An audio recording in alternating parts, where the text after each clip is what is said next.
Hello friends, welcome to Ran Basera YouTube channel. कैसे हैं दोस्तों? उम्मीद है कि आप लोग बहुत अच्छे होंगे। आज की वीडियो में आप लोगों को एक ऐसा इन्फॉर्मेशन देने वाला हूं कि अगर आप सऊदी अरब में नए हो या फिर 2-4 महीना 5 महीना हो चुका है आए हुए, या फिर आप किसी भी परेशानी से जूझ रहे हो, तो आप अपने अधिकार को किस तरीके से पा सकते हो।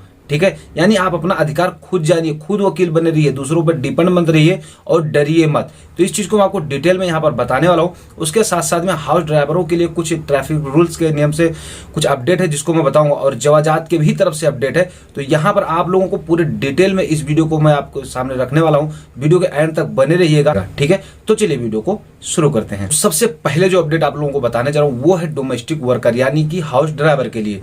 तो देखिए, यहाँ पर हाउस ड्राइवर के लिए इसको बैड न्यूज भी कह सकते हो, लेकिन डिटेल जानेंगे तो आप भी थोड़ा समझेंगे इस चीज को। देखिए, कई सारे ड्राइवरों का ये कहना है कि मेरी गाड़ी जो है मेरे अकामा पे ट्रांसफर है, अब उसके थ्रू में अगर मैं गाड़ी चलाता हूं और उस पर ट्रैफिक रूल्स के हिसाब से मेरे ऊपर कोई जुर्माना आता है यानी ट्रैफिक वैल्यूएशन आ जाता है, तो उसको कौन भरेगा? तो ट्रैफिक रूल्स के हिसाब से यह बताया गया है कि अगर आपके अकामा पे आपकी गाड़ी है और आप ड्राइव कर रहे हो, तो ये चीज है कि उसका जुर्माना आपको ही पे करना होगा। ठीक है, अगर वो अलग बात है कि उस समय में आपकी गाड़ी यानी आपके जो नाम पे ट्रांसफर है गाड़ी, वो जो भी ड्राइव कर रहा है उसको भरना ही पड़ेगा। लेकिन अब यहाँ पर कुछ लोग जबरदस्ती कर जाते हैं, कफिल लोग, कि नहीं तो तेरे नाम पे गाड़ी है, अब चाहे उन्हीं से जुर्माना आ जाए। लेकिन भैया सीधी सीधी बात कहूं तो अगर आपके नाम पर यानी आपके नाम पर अगर गाड़ी है तो जुर्माना आपको ही पे करना होगा।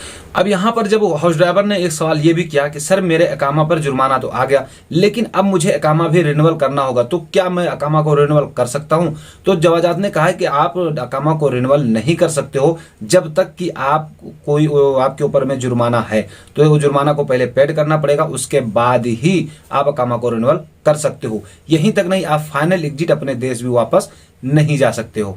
एक भाई ने सवाल किया था जवाजात से, उन्होंने कहा कि सर मेरा जो इकामा है वो 5 दिन बाकी है खत्म होने में, लेकिन मेरे ऊपर में कर्जा है और जो जिस आदमी ने मुझे कर्जा दिया है उसने मेरे खिलाफ में लेबर कोड में केस भी कर रखा है। तो ऐसे में क्या मैं अपना अकामा रिन्यूअल कर सकता हूं? तो देखिए, यहाँ पर कर्जे की बात तो आ चुकी है, तो इसमें मैं आपको डिटेल में बता दूं कि अगर आपके ऊपर केस हो चुका है तो पहली बात तो वैसे ही अकामा रिन्यूअल नहीं होगा, क्योंकि जब तक आपका बंदोबस्ती यानी कि आपका केस फाइनल नहीं होगा आपका अकामा रिन्यूअल नहीं होगा। बात अभी यही खत्म नहीं होती। अगर आपने कहीं मोबाइल, गाड़ी या कोई भी सामान अगर यहाँ पर किस्त पे ले रखा है और वो किस्त फाइनल नहीं हो जाता है, तब तक आपके अकामा को रिन्यूअल करना मुश्किल ही नहीं नामुमकिन है, और उसके साथ साथ में आपको फाइनल एग्जिट भी जाने नहीं दिया जाएगा।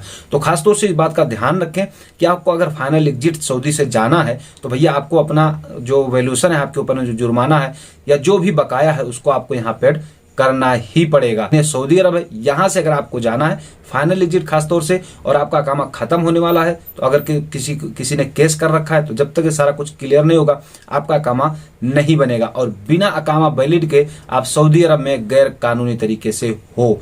तो यहाँ पर एक बंदे ने मिनिस्ट्री ऑफ ह्यूमन रिसोर्स से अपडेट में सवाल पूछा था कि सर मुझे आए हुए 5 महीना हुआ है, लेकिन मेरा जो कॉन्ट्रैक्ट है वो जबरदस्ती कैंसिल कर दिया गया है आर्टिकल नंबर 80 के थ्रू में।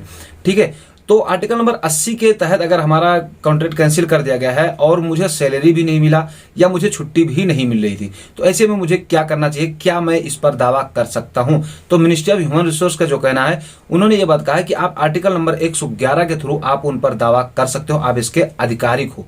ठीक है, तो ये थोड़ी बात थी, आपको जानना जरूरी था।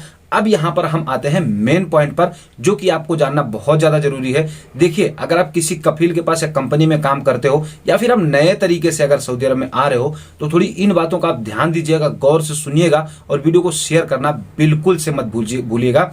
कुछ ऐसे तरीके हैं जिनके थ्रू आपके ऊपर अगर कोई परेशानी होती है तो आप सीधा दावा कर सकते हो, वो भी उनको बताकर कि इस आर्टिकल के थ्रू मेरा अधिकार है। तो वो क्या है, आपको यहाँ पर फोटो शेयर करूंगा, इस फोटो में देखते रहिएगा और आपको डिटेल में मैं आपको बताता भी रहूंगा। तो यहाँ पर आप पहले फोटो देख लीजिए अरबी में मिनिस्ट्री ऑफ ह्यूमन रिसोर्स का, और उसके बाद में मैं आपको यहाँ पर एक फोटो फिर हिंदी में शेयर करता हूँ।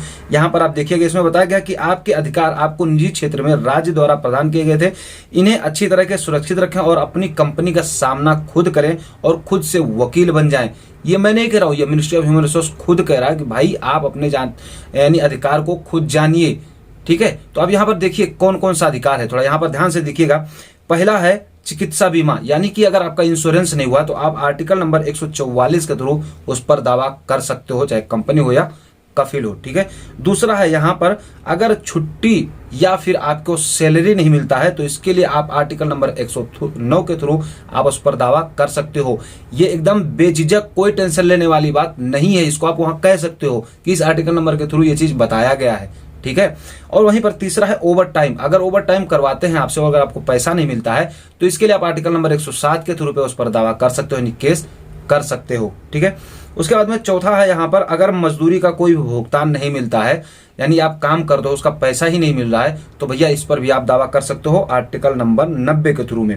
अब दूसरी बात यहाँ पर जो पांचवी बात आती है वो ये है कि किसी भी प्रकार का आपको बोनस नहीं मिल रहा है या कोई पुरस्कार नहीं मिल रहा है तो भैया इस पर भी दावा कर सकते हो। हालांकि ये कुछ खास नहीं है, लेकिन इसमें भी आप आर्टिकल नंबर 84 और 85 के खिलाफ इस पर भी आप दावा कर सकते हो कि आपकी वजह से ये काम बना था और इस पर मुझे बोनस यानी पुरस्कार नहीं मिला। ठीक है, छठवां है यहाँ पर बताया गया है कि जैसे हर हफ्ते की जो छुट्टी होती है ना, अगर वो छुट्टी आपको नहीं मिलती है तो इस पर भी आप आर्टिकल नंबर 111 के थ्रू में इस पर आप केस कर सकते हो। ठीक है, और यहीं पर हर एक चीज का डिटेल आपको दिया गया है कि कोई छुट्टी, कोई सरकारी छुट्टी पड़ती है या फिर ऐसे में कोई आपको तबीयत खराब हो जाती है, ऐसे में आपको छुट्टी अगर नहीं मिलता है तो इस पर भी आप केस कर सकते हो आर्टिकल नंबर 104 के थ्रू में। ठीक है, तो ये वीडियो बहुत इंपॉर्टेंट था, वीडियो को शेयर जरूर कर दीजिएगा क्योंकि मैंने कोशिश की आप लोगों को अच्छे तरीके से समझाने की। वीडियो कैसा लगा कमेंट जरूर कीजिएगा, और वीडियो अगर अच्छा लगे तो लाइक करके अपने भाई का सपोर्ट कीजिएगा, अपना प्यार जताइएगा। और उसके साथ साथ में अगर जो चैनल पर पहली बार है तो चैनल को सब्सक्राइब करके साथ ही बेल आइकन पर क्लिक करके और फिर सेट कर लीजिएगा क्योंकि मेरे हर आने वाली वीडियो का नोटिफिकेशन सबसे पहले आप लोगों को मिल सके। वीडियो को अगर फेसबुक पेज पर देखो तो प्लीज पेज को फॉलो कर लीजिएगा और वीडियो को शेयर कर दीजिएगा। आपके मन में कोई सवाल है तो कमेंट जरूर करना। अगर आपको लिखना नहीं आता तो नीचे डिस्क्रिप्शन में और यहाँ पर भी चलता रहता है इंस्टाग्राम, टेलीग्राम और फेसबुक पेज, ट्विटर, हर चीज का लिंक चलता रहता है। आईडी सर्च मारेंगे आपको हर जगह मिल जाएगा। वीडियो कैसा लगा कमेंट जरूर कीजिएगा। तो चलिए फिर मिलेंगे आपसे किसी नेक्स्ट वीडियो नेक्स्ट अपडेट के साथ में, तब तक के लिए जय हिंद।